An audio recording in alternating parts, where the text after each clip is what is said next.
সকাল সকাল একটা লোন অফ ম্যাচ স্টার্ট দেয়, তারপর প্রথম রাউন্ড কিন্তু এডাব্লিউ নিয়ে নেই। তো আমার এডাব্লিউ দিয়ে এতটাও খেলা পারি না, দেখতে থাকুন। সেখান থেকে ওখানে ঘুরছে, তারপরে একটা শট মিস করে দিলাম। তারপর এখান থেকে ঘুরে যাচ্ছিলাম, তো আরেকটা শট মিস হয়ে গেল।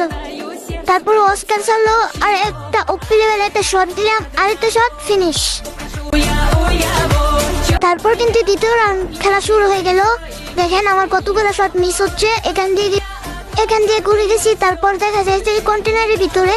তারপরে সে কিন্তু আমাকে একটা শট লাগিয়ে দেয়, আরেকটা শট লাগাতে লাগাতে আমি মরে যাই। তারপর ও M590 নিয়ে নেই, M590 দিয়ে তারপর আমি আগাচ্ছিলাম, তখনই ও গ্রেনেড মারে। আমি যখনই পিছিয়ে যাবো তখনই একটা শট লাগিয়ে দেই। তারপর কিন্তু ও আসতে থাকে, তারপর ও অস্কারটা ছাড়ার পর কিন্তু আমার ক্যারেক্টার আটকে যায়, তারপরে আমাকে মেরে দেয়। তারপর আবার আমি রাশ করে দেই, দেখেন কি হয়। তাই কিন্তু একটা শট লাগিয়ে দিয়েছি, সেখানে কোনো মতে একটা শট লাগছে না, মিস হয়ে যাচ্ছে বারবার। তারপর আমি ডিরেক্ট রাশ দিই, তারপর আরেকটা শট লাগিয়ে দিলাম, তারপর আরেকটা শটের সাথে ফিনিশ। তারপর কিন্তু আমি ডেজার্ট ইভেন্টে আগাচ্ছিলাম, তখন যদি তার নেট নাই, তারপর একটা শট দিলাম, মনটা লাগলো না, তারপর তাকে ঘুষিয়ে একদম ফিনিশ করে দিলাম।